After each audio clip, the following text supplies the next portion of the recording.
Hello there, sorry about that.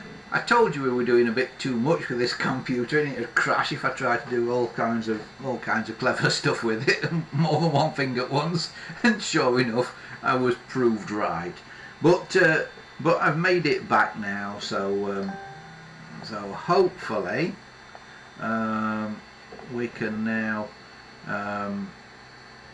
get back on and I can show you what we're doing again now. The trouble with this is, though, when I try to log back into the chat it becomes difficult because it wants to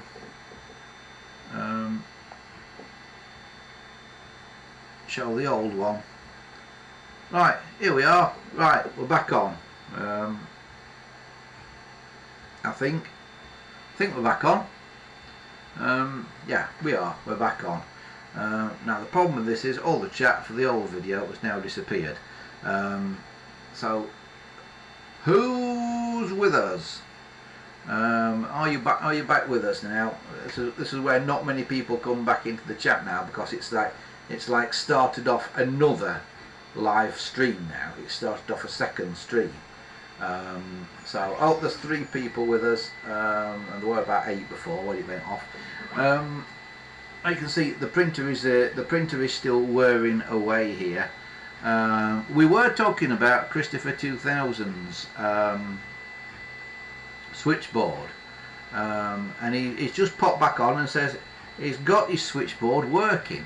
That's brilliant. I've not even tried to get mine working, because as I was saying before we got cut off, in mine, I don't know if it's the same in yours, the wiring is not plastic coated wires. It's coated in like silk. They're like coloured silk braids around the wires, and over the years the coloured silk has faded, so they're all more or less the same colour now. So tracing the wires is a bit of a nightmare because the colours in the silk have faded and they're all the same colour. So it's a bit of a nightmare, but I think it's pretty much all there. So I'm hoping that one day when I get a bit of spare time and I'm in the mood for a bit of soldering and stuff, I might be able to get it going, because I think if I could get it going it'd be quite good. That I might try and get it going when I get this Tele 150 that's up here going and connect the Tele 150 to it, because I think they're kind of contemporary in age, probably. So that'd be quite good if I could get that going. But yeah, so that is that. So that is almost a wrap for today. The one good thing about it crashing out, it means it's crashed out and split this video into 2. They will probably both upload to library without any problems. If you are on library, by the way, and you want to do us a favour, if you've got any library credits, and if you're on there you probably have, tip us a few library credits, because every little helps. And then when you tip us library credits, it makes us more discoverable on that platform. It doesn't work in the way that YouTube works.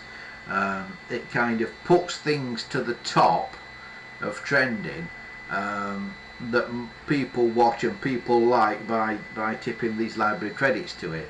So if you tip us some library credits, we'll get more of a following on library. Christopher says, I have the circuit diagram on the switchboard top. Yes, it's on mine as well. Yeah, I've got it printed somewhere. You know, it's what they call a paster. Printed on a bit of paper that's pasted to the inside, isn't it? That was a standard thing right through into some 746 phones have very similar looking pasters on the inside of them. But it was a standard thing for years to have these pasters on the inside. I think it was originally a GPO thing, and the companies that were making phones for the GPO just then started doing it on their own stuff as well. And it runs on 46 volts. Right. Yeah, because what are you running it off? how are you generating the ring for extensions? You must have got some... Oh, the ring for the extensions is generated by a dynamo, isn't it? By a windy dynamo. So you should only need to power DC. So you shouldn't need anything like 746 volts for DC power. You only need something like about 6 or 12 or something. It should run off for the DC, I would have thought. Because originally it would have had batteries in it, wouldn't it? For the DC side, for the speed side, the ringing to ring an extension or something. You wind the dynamo and that's AC, and that will be somewhere between about 40 and 80 volts.